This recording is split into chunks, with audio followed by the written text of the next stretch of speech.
é uma atriz, é uma atriz. Mais que uma atriz, muito mais que uma atriz. Indiscutível no teatro brasileiro. Criadora do teatro essencial, em que o ator, utilizando o mínimo de badulaques cenográficos, deve ocupar todo o espaço do palco. Antes de atriz, autora, diretora de teatro, jornalista, socióloga, nascida em Irati, interior do Paraná. E qualquer coisa a mais que se fale sobre ela, nesse curto espaço de apresentação, será só uma biografia. A biografia sobre ela é pouco, é muito pouco. Vamos ouvi-la, vamos ver o que quer dizer provocações. Essa mulher se chama Denise Stoklos. Meu nome é Denise Stoklos, sou atriz, diretora, autora, coreógrafa e acompanho a produção de meus espetáculos.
Denise Stoklos tem 45 anos de carreira e é considerada uma das artistas de teatro que mais apresentou sua obra pelo mundo.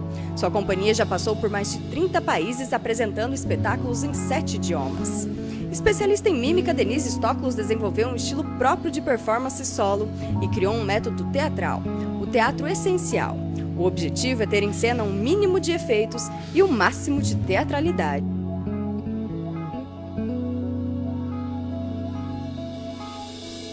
Toda palavra é aquilo que o dicionário diz.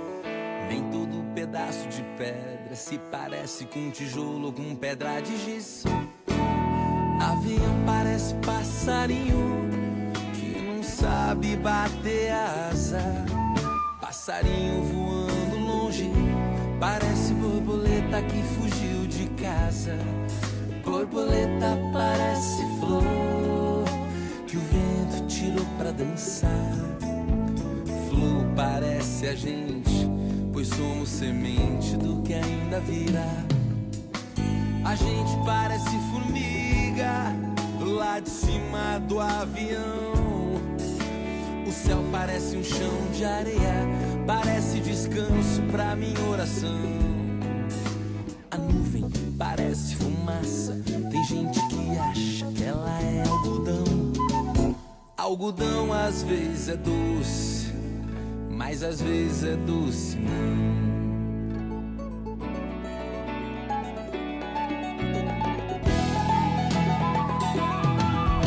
Sonho parece verdade quando a gente esquece de acordar. O dia parece metade quando a gente acorda.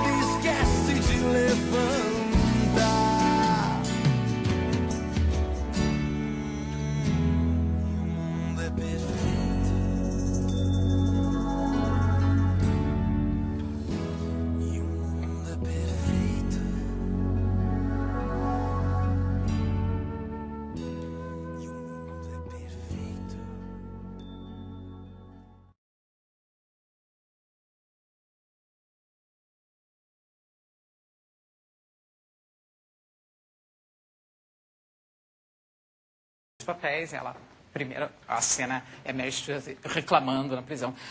Eu, Mary Stuart, aqui, nesta prisão, clamo o perdão da minha prima rainha Elizabeth. Aí eu viro a rainha Elizabeth.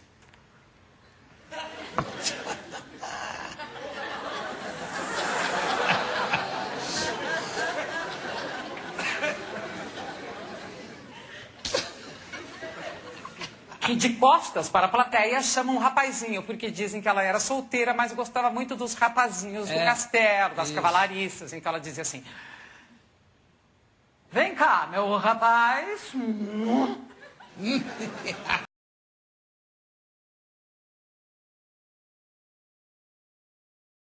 Como se deu a gênese do Teatro Essencial? Como surgiu esse insight na sua carreira, que foi realmente um divisor de águas até para o teatro brasileiro? Eu percebi que eu estava fazendo um teatro que poderia ter esse nome. Foi uma sensação de que eu estava, sensação cognitiva, de que eu estava já há algum tempo repetindo determinados aspectos dentro do teatro que formavam por si mesmo um determinado estilo, e que para isso eu precisava diferenciar, dar revelá-lo para que se percebesse esse estilo que eu buscava, e como uma contribuição apenas ao teatro, de que fosse possível uma comunicação entre palco e plateia da maneira que eu gostava de fazer. Aí se deu no ano de 1987, com a peça Mary Stuart. Foi ali que eu lancei o Manifesto do Teatro Essencial. E desde então, todas as peças que eu venho montando, elas se caracterizam dentro exatamente desse nome. E muitas teses sobre isso têm sido escritas no Brasil, fora do Brasil. Então ele já existe, digamos. Você falou da experiência fora do Brasil, você é reconhecidíssima fora.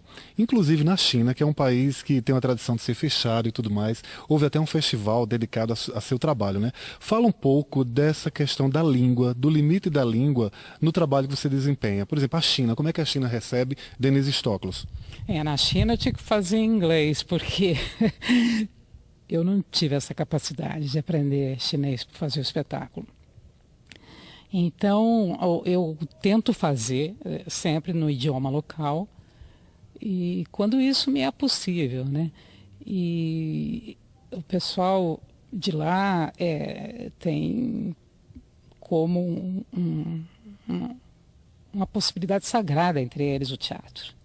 Eles têm escolas que são para crianças que o resto de sua vida irá cumprir com aquele tipo de ensinamento que ele teve na escola desde pequenininho, que ele foi preparado para realizar determinados papéis dentro daquele tanto de peças da dramaturgia chinesa, na ópera de Pequim, que usa sempre essas mesmas peças, e os atores são formados para poder realizá-las.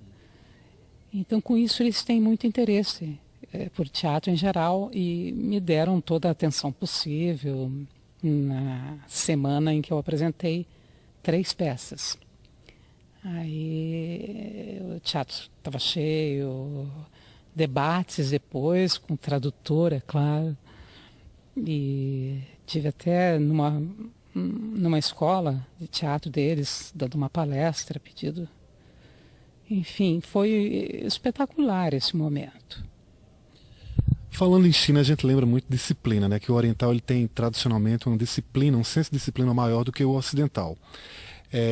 Para o trabalho de ator, ainda mais um trabalho como você executa, eu acho que disciplina é a base realmente antes de qualquer outra coisa.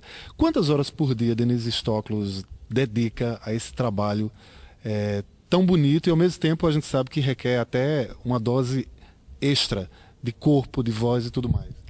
Você sabe que o barato de qualquer atividade é a sua originalidade.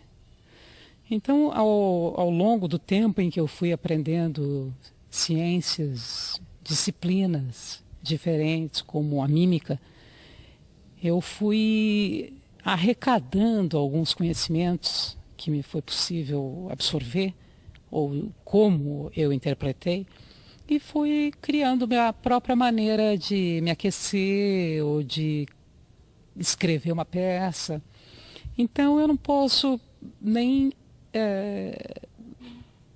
atualmente avaliar quanto tempo eu passo me preparando, porque muitas vezes agora eu estou me preparando de uma maneira zen, contemplando o universo para escrever uma peça, ou parada o quanto mais possível, imóvel, no mesmo espaço, como um preparo físico, muito mais do que antes, quando eu sabia quantas horas eu levava fazendo um determinado exercício ou outro. Então essa pergunta fica na base da originalidade, ela vai com o tempo. Eu estou fazendo esse tipo de teatro há 40 anos, ininterruptos, então ele vai se modificando na sua maneira de cozinhá-lo. Mas os resultados têm sido sempre de reflexão, de tocar em temas que são importantes para a natureza humana. E como eu mesma chego até o resultado do palco, aí é original em cada processo, em cada tempo, cada temporada que eu estou vivendo alguma determinada coisa na minha vida, me leva para uma diferente aproximação com o trabalho físico ou de voz. A gente pode dizer então que não é uma medida cronológica que vai determinar o tempo de maturação e criação do espetáculo? Não, já teve. Atualmente não é mais por aí. E a grande coragem que me deixa sempre bastante assustada, com medo de não cumprir um trabalho que eu tenha criado já há tanto tempo, mas sempre vem esse grande receio de se eu vou conseguir realizá-lo, justamente por ele ter essa liberdade de estar respirando sempre. Está sempre com uma atmosfera nova, produzindo-o. Então eu nunca tenho certeza que ele vai sair dentro das minhas possibilidades atuais. E é por isso que todos os espetáculos podem se manter em cartaz, estar em repertório, porque eles terão sempre o fogo do nascimento deles a cada apresentação. Ator novo que está assistindo a gente agora, que tem vontade de trilhar um caminho semelhante ao seu, ou pelo menos o caminho do ator, seja ele qual for, que dicas você daria que foram fundamentais, por exemplo, para seu aprendizado ao longo desses 40 anos de teatro? Uma dica, pelo menos? Não, para mim, pessoalmente, o encontro com a mímica foi muito especial. Poder trabalhar com o corpo, como eu já tinha uma certa tendência ou vocação, sempre fui muito esportista desde criança. Então, todos possíveis. Eu tinha um irmão um pouquinho menor, então até no futebol eu ia. Não ia bem, mas ia. Então, joguei vôlei no time da universidade, mas fazia barra também. Tudo que eu pudesse, me fosse oferecido, que eu pudesse fazer, eu estava lá fazendo. Isso põe em questão sempre o trabalho da respiração. E a respiração é a base de qualquer fala, movimento, mímica, espaço. Então, essa questão do trabalho com a respiração foi mesmo básico para mim. Isso que eu diria para qualquer ator que está começando. Eu queria que você falasse um pouquinho sobre a tua relação com a palavra. O seu teatro é muito associado, até pela questão da mímica, né, a um teatro mais corporal. Mas, na verdade, quando a gente tem o primeiro contato com a tua obra, a gente vê que você usa a palavra com a mesma beleza poética com a qual usa o corpo. Como é que se dá esse trabalho de criação dos textos, dos espetáculos de Denise Stoklos? É algo paralelo, anterior, vai indo ao lado do trabalho corporal? Fala um pouquinho sobre isso. Nossa, Saulo, você é tão carinhoso com o meu teatro que fica até difícil poder responder alguma coisa assim tão grande como você colocou. Mas a minha vontade que ele funcione, que ele tenha uma importância para as pessoas, é que a gente, juntos, através do teatro, possa penetrar em reflexões sobre amor, liberdade, que são as questões com que a gente lida. Esteja a gente em momentos de absoluto vazio, que são os momentos, no fundo, mais importantes, não no momento, mas depois. São eles que trazem modificações enormes. Então, eu costumo manter sempre, assim, em criação, vários espetáculos. Se me perguntar agora o que eu estou montando, eu tenho umas 6 peças que eu estou montando há muito tempo. Mas, de repente, uma vem à tona como mais madura, pedindo para ir para o palco. Daí eu vou lá, começo a dar um formato gestual e a palavra da minha forma, que é muito em relação ao movimento que eu esteja fazendo. Ou vai em conjunção com o movimento, ou vai contrariando com o movimento. É quase uma dança da palavra e do gesto. Um crítico ou comentarista de teatro em Sydney comentou o teu trabalho como uma explosão ao mesmo tempo controlada, né? Alguma coisa desse tipo. É explosivo e controlado ao mesmo tempo. É o domínio técnico que proporciona isso a você? Por exemplo, o domínio da mímica que te deu isso? Poder explodir ao mesmo tempo controlar isso em cena? Eu acho que tecnicamente mas acho mesmo que existencialmente é algo que todos nós temos, na medida em que estamos extremamente ligados com o que a gente está fazendo. Quando o que a gente estiver fazendo seja uma opção e você tenha que assinar cada frase, cada gesto, cada momento, você está em situação explosiva mesmo. Então é nessa que eu tento viver a minha vida. Denise, para finalizar, eu queria que você falasse da importância de você ser politizado, no sentido mais amplo do termo, no dia a dia artístico, que geralmente a arte, hoje em dia, devido ao mercantilismo, à indústria cultural, ela é tida como um mero entretenimento. Quando, na verdade, a gente sabe que é possível casar o entretenimento no sentido positivo, né, de passar bons momentos no teatro, ouvindo uma música, com algo que depois te cutuque, né? No pós-espetáculo, no pós-audição. Fala um pouquinho disso. É preocupação constante na tua vida como artista? Porque eu acho que a tua também é dele que está aí segurando essa câmera. É de todo mundo, né? Como é que nós estamos aqui nesse universo? Como é que fomos jogados, atirados aqui nessa terra que fica dando voltas? Somos todos absolutamente iguais. Temos os mesmos destinos, que são os momentos de nascimento, momento infantil, adulto, velhice, morte. Como é que a gente resolve tudo isso? É igual para todo mundo. Cada um vai resolver de acordo com as condições que lhe for dada a própria história, onde ele estiver incluído, em que século ele nasceu, dentro de que tipo de estado ele foi criado, uma família que tivesse que lugar dentro da sociedade. Então, quanto mais a gente estiver representando isso, mais perto a gente estará de todos. E todos mais se sentirão representados. Porque não há nenhuma solução, há perguntas, e como conviver com essas perguntas, a gente espera que seja da forma mais amorosa, já que solução não há. Obrigado pela entrevista, mais uma vez seja bem-vindo a Campina Grande. Muito obrigada por você tantas vezes.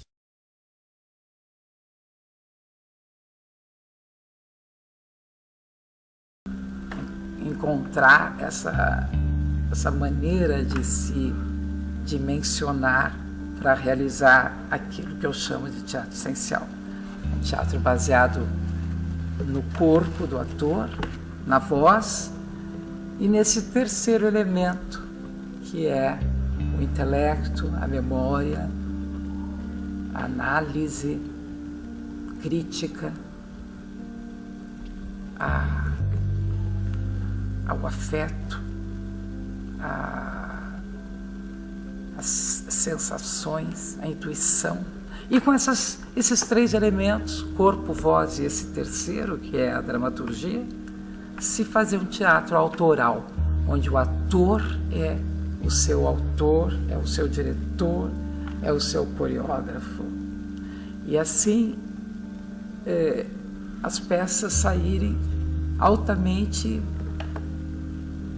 únicas, porque serão fruto da experiência de cada um e da vontade de cada um em se colocar desta ou daquela forma perante aquele ou aquele outro assunto.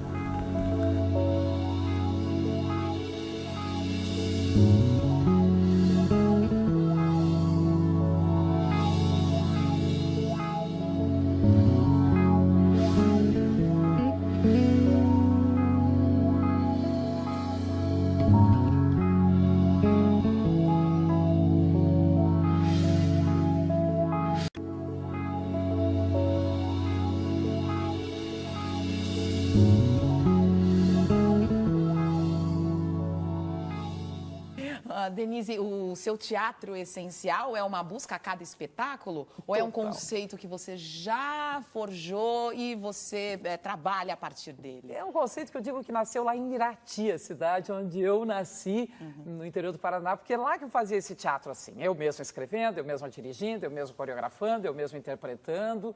E hoje eu faço a mesma coisa, eu me dou direito de me dirigir, eu me contrato para fazer a coreografia. E aí eu tenho essa oportunidade de, como atriz e diretora, ficar vendo o espetáculo crescer com o público fica sendo o último assistente de direção, formando. Então o conceito lá desse teatro essencial já está comigo, essa coisa de que vai ser resolvido no corpo e na voz. E essa terceira parte, que é o intelecto, a memória, a intuição, para organizar o corpo e a voz. Aí, junto com o público, aquilo vai ainda se tornando, tomando um formato que depois de um ano, mais ou menos, é que fica pronto. Por isso que eu trabalho com repertório, porque daí elas ficam um ano.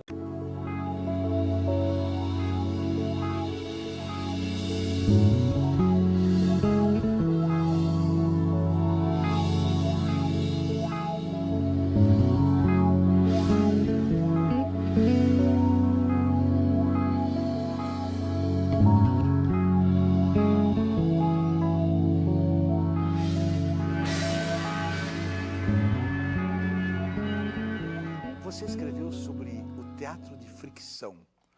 É diferente do teatro de ficção. Explique isso aos jovens que nunca te viram em cena. Quero que as pessoas saiam do meu espetáculo sentindo que alguma coisa mudou dentro delas. Como é que você sabe se elas mudaram com o teatro de fricção? Na ficção, os atores fingem que são alguma coisa que eles não são. O padre, a bêbada, a dona da casa, o filho, fingem. E o espectador fica como um voyeur assistindo realmente. Ele não participa, ele não interfere. A ele lhe é dado apenas assistir. Esse é o mau teatro, o mau teatro. Esse é um teatro que foi escrito por um autor que inventou aquilo. O diretor inventa como aquilo deve ser montado. E o ator inventa como ele pode apresentar ao diretor a concepção do autor e do diretor. No teatro de fricção, é o ator que foi friccionado por uma ideia e torna essa ideia atual e atualizante. Então ele ouve um texto do Padre Antônio Vieira e diz: meu Deus, esse texto é maravilhoso. Não vou me vestir de padre para fazer isso, não vou imitar os trejeitos dos anos 1600 e pouco, não vou pensar como é que era no Maranhão, uma pequena igreja, na hora em que ele dizia isso, mas vou dizer como eu sinto que esse texto significa hoje. O espectador, ao ouvir o texto, ele está participando porque ele está tornando aquele texto atual. Está acontecendo neste momento, essas ideias estão agora sendo enunciadas. Isso então aí. ele atualiza. Por isso que eu chamo que esse teatro que eu me pretendo né, fazer não é de ficção, mas de fricção, onde eu trazendo o autor simplesmente para a plateia, é ela quem vai ler e ela quem vai localizar onde aquilo está dentro das suas dores.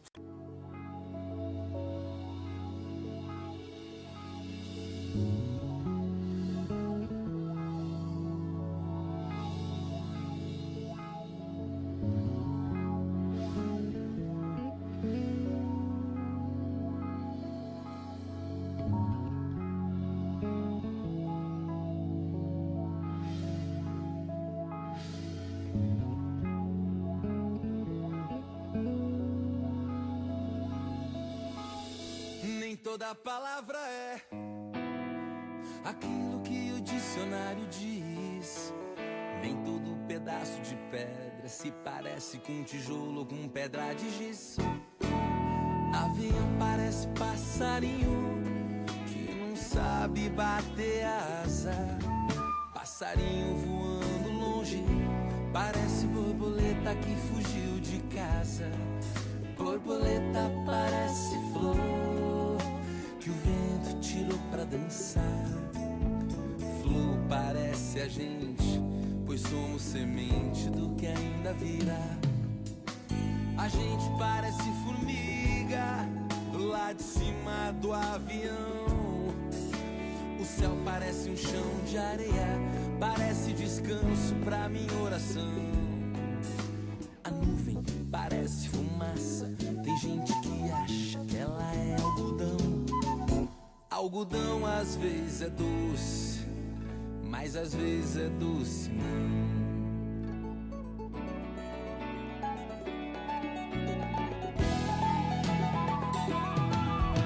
Sonho parece verdade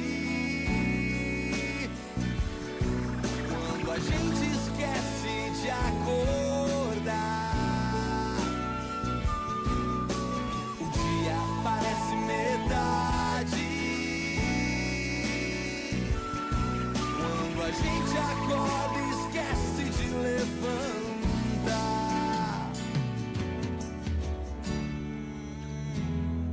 O mundo é perfeito e o mundo é perfeito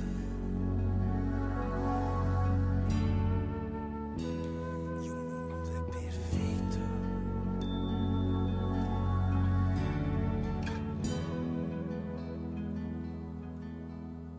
Eu não pareço meu pai, nem pareço com meu irmão. Sei que toda mãe é santa, sei que incerteza traz inspiração. Tem beijo que parece mordida, tem mordida que parece carinho. Tem carinho que parece briga, briga que aparece pra trazer sorriso. Tem riso que parece choro, tem choro que é por alegria. Tem dia que parece noite e a tristeza parece poesia. Tem um motivo pra viver de novo, tem um novo que quer ter motivo. Tem a sede que morre no seio, nota que fermata quando desafio. Descobrir o verdade. São aquelas situações em que a gente fica sem palavras, literalmente, e que literalmente funcionamos sem a necessidade de nenhuma outra energia que não aquela que nos conduz a cada momento da nossa existência.